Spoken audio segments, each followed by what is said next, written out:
Hi, everybody. I'm sorry for the recent hiatus from videos.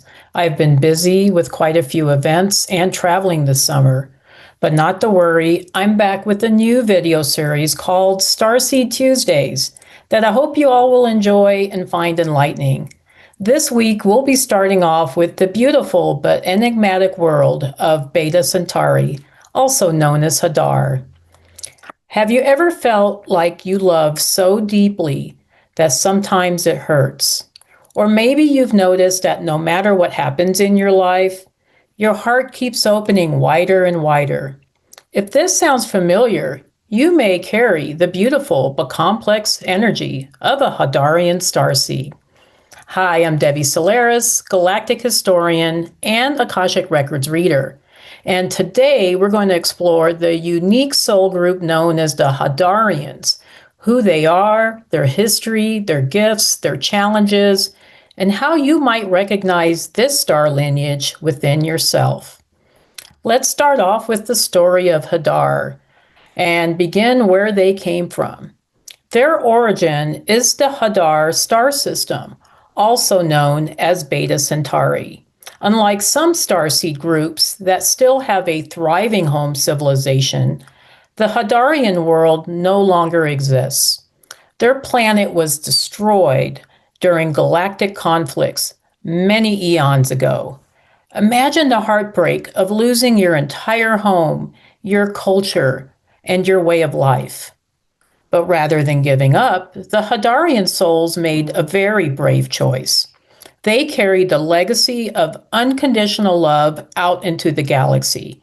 Many reincarnated on Earth, answering a soul calling to help anchor love here, especially during this time of collective awakening. Hadarian energy signature. So, what does Hadarian energy feel like? The first thing you'll notice is their heart field. Hadarians radiate a vibration of unconditional love. It feels warm, nurturing, and safe.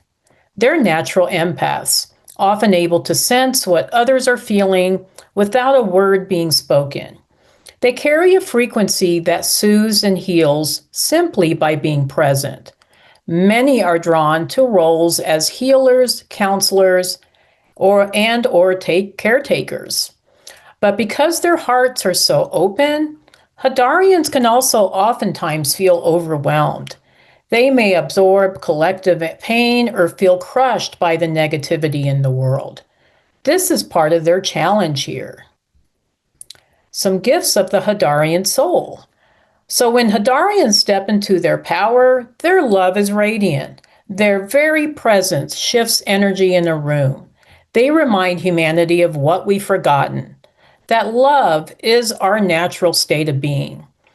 Some of their gifts include deep compassion and empathy, healing through energy, words, or touch, the ability to see good in others, even when it's hidden, a powerful capacity for forgiveness. Hadarians don't just talk about love, they embody it. Some of their challenges and karmic lessons. So, of course, every Starseed group faces challenges. And for Hadarians, the biggest lessons revolve around boundaries and self-worth. Because they give endlessly, they may attract relationships where others take advantage of their kindness. They can become drained, disillusioned, and feel like love is never returned to them. Some may even fall into patterns of martyrdom, always sacrificing themselves for others. The karmic lessons for Hadarians is to realize you are worthy of receiving love, not just giving it. Loving yourself is just as important as loving others. Boundaries are not barriers. They are sacred containers that allow your love to flourish without depletion.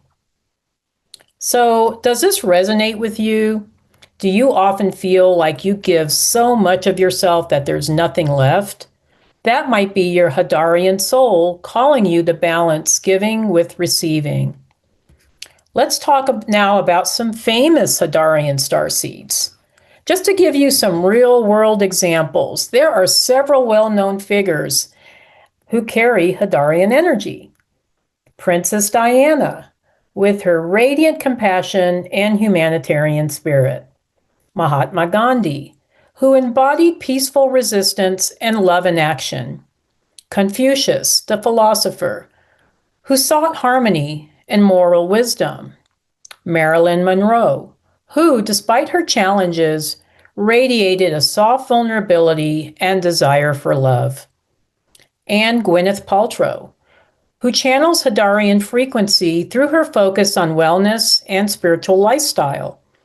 Each of these individuals expressed the Hadarian vibration in very different ways, but at their core, they carried the same imprint of love and self-centered influence. And while we've talked about some historical and well-known figures, I also want to pause and honor someone more recent. The passing of Charlie Kirk has touched many people, and I want to extend my heartfelt condolences to his family and loved ones. As we reflect upon his journey, there are qualities in Charlie that seems to resonate with Hadarian energy. His deep passion for his beliefs, his willingness to stand firm even when it meant confrontation, and his role in uplifting and mobilizing others towards what he felt was truth.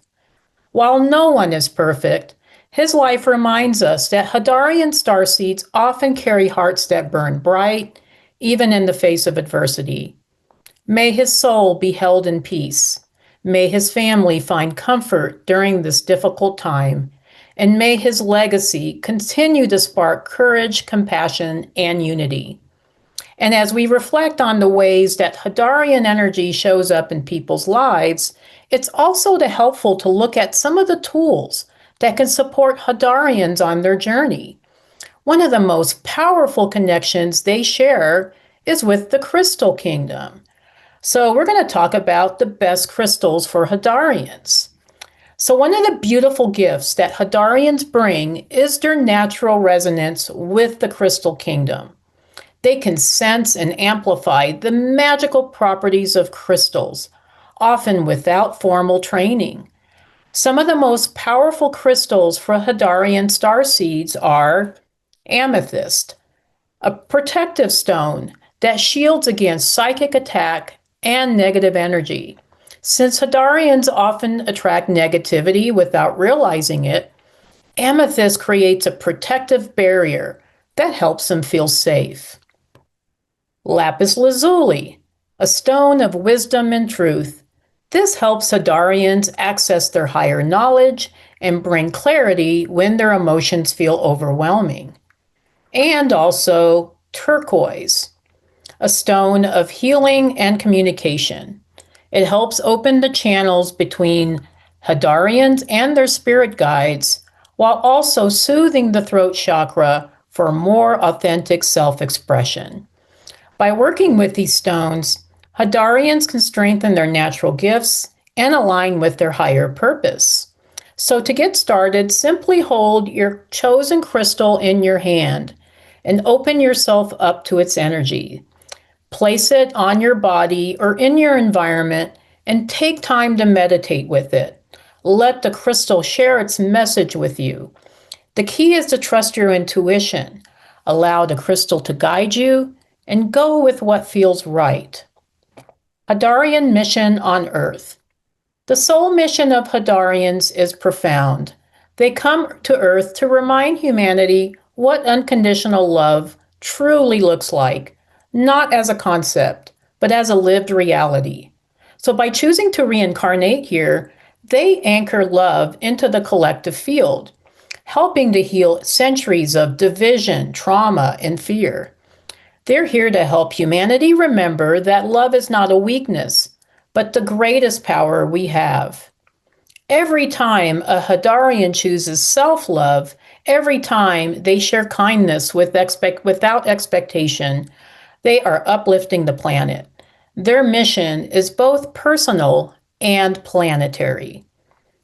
So, if you feel like your heart is both your greatest gift and your deepest wound, if you long for a world filled with compassion and harmony, you may be carrying Hadarian Starseed lineage. Remember, you are not here to fix everyone else at the expense of yourself. You are here to embody love, to hold it as a frequency, and to remind humanity of what is possible when we open our hearts.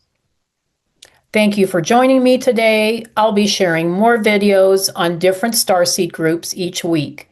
So if you resonated with this message, make sure to subscribe and share your experiences in the comments below. I'd love to know, do you feel a connection with Hadarian energy? Have a beautiful rest of your day, and I'll see you guys next week. Take care.